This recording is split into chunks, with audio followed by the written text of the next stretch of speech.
Pre students, आप सभी के लिए वीवी एजुकेशनल सर्विसेज भोपाल लेकर आया। आपके लिए भोपाल का सबसे best MBA courses best faculty के साथ, वह भी निशुल्क एमपी स्कॉलरशिप बेस से आपके पास मौका है। एक बेस्ट एमबीए होल्डर बनने का तो जल्द ही नीचे दिया गया नंबर से संपर्क करें और वीवी एजुकेशनल सर्विसेज भोपाल से एमबीए करिए। 7581928883।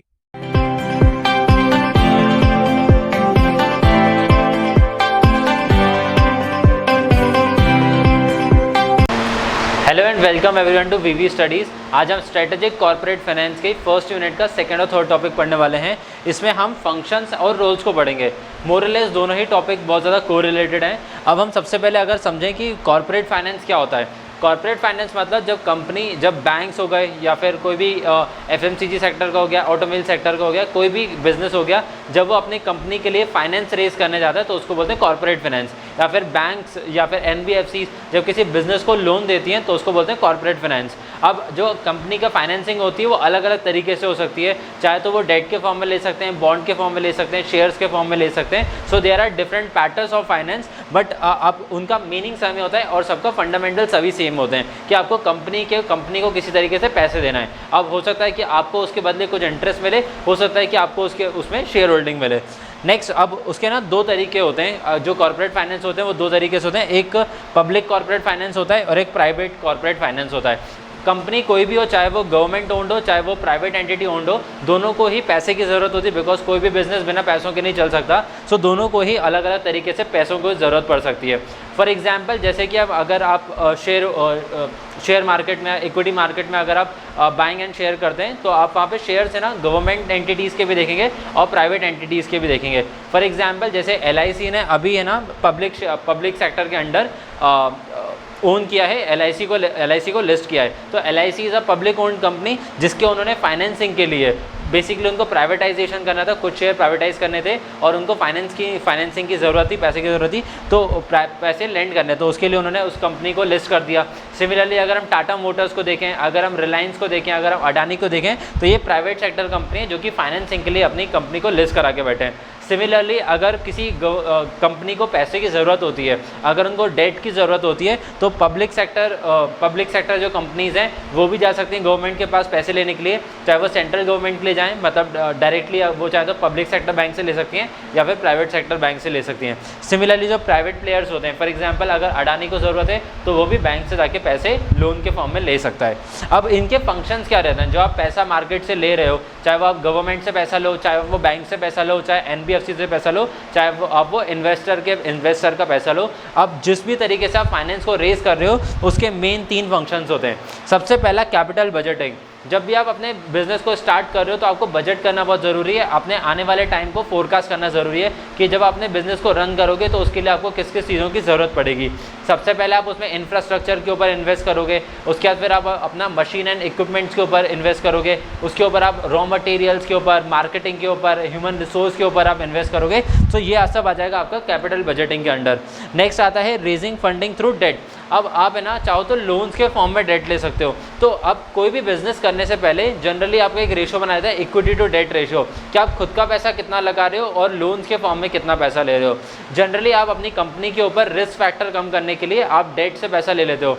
फॉर एग्जाम्पल, आपको अगर 1 करोड़ का बिजनेस स्टार्ट करना है और आपके पास में 1 करोड़ रुपए हैं आपके पास में, लेकिन आप वो कंप्लीटली पूरा पैसा बिजनेस में नहीं लगा सकते, बिकॉज अनसर्टेन है बिजनेस। हो सकता है कि आगे जाके वो बिजनेस नहीं चले तो आपको और ज़्यादा पैसा इन्फ्यूज़ करना पड़े। इसलिए आप क्या करते हो, 1 करोड़ में से हो सकता है 50 लाख 60 लाख खुद का लगाओ और बाकी आप 30-40 लाख रुपए आप डेट के फॉर्म में लोन ले सकते हो और उसको धीरे धीरे रीपे करते रहोगे। इससे क्या होगा, एक तो आपको लोन आ जाएगा तो आपके पास जो इनिशियली जो 30-40 लाख थे वो आप खुद के पास सेव कर पाओगे। आगे जाके अगर आपको एक्सपैंड करना है, डाइवर्सिफाई करना है, तो उसमें आप अपने वो रिमेनिंग मनी को लगा सकते हो। एंड नेक्स्ट है शॉर्ट टर्म फाइनेंसेस। बिजनेस में ऐसा बहुत बार होता है कि आपके पास है ना शॉर्ट टर्म फाइनेंसिंग खत्म हो जाती है, जो वर्किंग कैपिटल है उसके लिए आपके पास पैसा नहीं बचता है, तो डे टू डे एक्सपेंस के लिए आप डे टू डे बेसिस पे वहाँ पे लोन ले सकते हो। बहुत ही शॉर्ट टर्म के लिए लोन लिया जाता है। आप 1 दिन के लिए भी ले सकते हो, आप 1 हफ्ता 1 महीने के लिए भी लोन ले सकते हो। जनरली बैंक्स होते हैं, जो बैंक्स के पास में पैसा कम हो जाता है तो वो RBI से लोन ले लेते हैं, that is short term financing.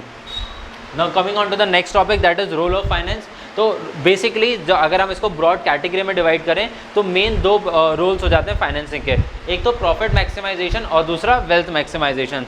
Profit maximisation मतलब अब किसी भी हम कंपनी की बात करें, जनरली जो पब्लिक सेक्टर कंपनीज होती हैं उनका मेन ऑब्जेक्टिव होता है welfare of the society, but जो प्राइवेट ओन्ड कंपनीज होती हैं उनका मेन ऑब्जेक्टिव होता है प्रॉफिट मैक्सिमाइजेशन। वो अपनी कंपनी का प्रॉफिट मैक्सिमाइज करना चाहती हैं, तो उसके लिए वो क्या करते हैं, फाइनेंसिंग को लेते हैं। अब बहुत बेसिक सी बात है, जितना ज़्यादा आप बिजनेस में पैसा लगाओगे उतने ज़्यादा चांसेस रहेंगे कि आप उससे अर्न भी कर पाओ। जैसे कि हमने अडानी के केस में देखा था कि अडानी ने कंटिन्यूसली लोन लेते गया, और आज अगर हम उनकी डेट बुक देखेंगे, चाहे वो उनका अडानी पोर्ट्स हो, चाहे उनका अडानी रेल्स हो, चाहे उनका अडानी केमिकल्स हो, किसी भी अडानी के अगर हम फर्म्स में जाएंगे तो उसमें है ना डेट का पोर्शन बहुत ज़्यादा है, उन्होंने फाइनेंस बहुत ज़्यादा लेके रखा हुआ है। और क्यों लेके रखा है, बिकॉज उनको अपना प्रॉफिट मैक्सिमाइज करना है, उनको अपनी कंपनी में अर्निंग्स को इंक्रीज़ करना है, तो उसके लिए वो ज़्यादा से ज़्यादा पैसे को इन्फ्यूज़ कर रहे थे, अपने बिजनेस को एक्सपैंड करने की कोशिश कर रहे थे। And next is wealth maximisation. Wealth maximisation तब होता है जब आप अपने शेयर होल्डर्स की मनी को इंक्रीज़ करना चाहते हो। मान लीजिए आज मैंने टाटा मोटर्स का स्टॉक खरीदा है 520 रुपये में।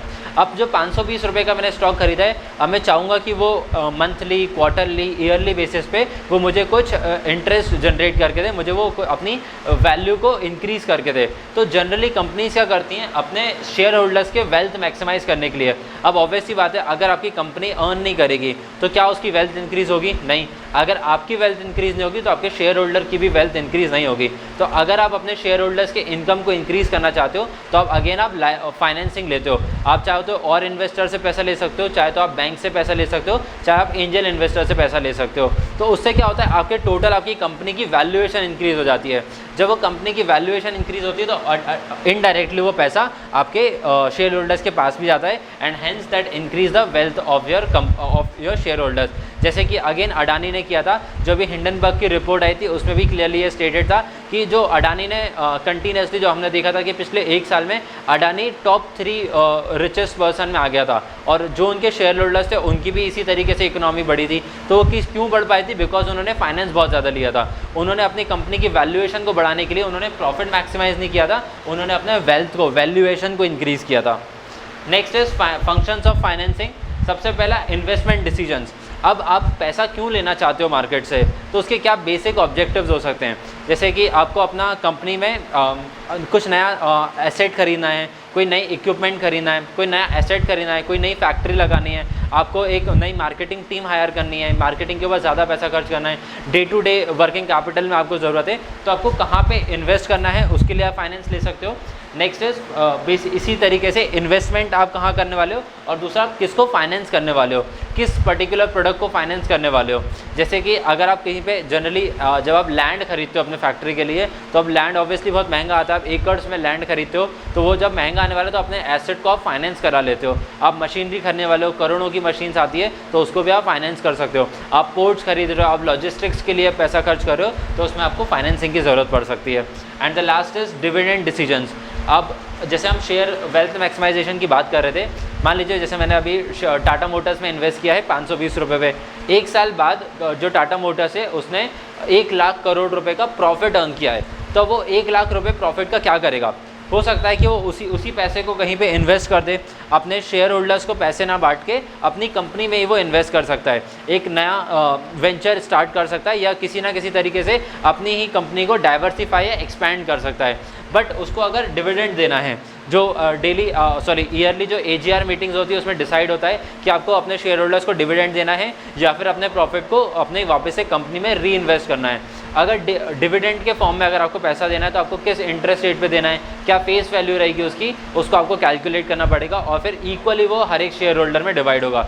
फॉर एग्जांपल अगर किसी शेयर होल्डर के पास 1 शेयर है तो उसको भी उतना ही % मिलेगा जितना कि उस कंपनी के सबसे ज़्यादा शेयर होल्डर के पास जाएगा। तो डिविडेंड से क्या होता है, जो छोटे शेयर होल्डर्स होते हैं उनको काफ़ी बेनिफिट हो जाता है। I hope these 2 topics were clear to you. Thank you for watching my video.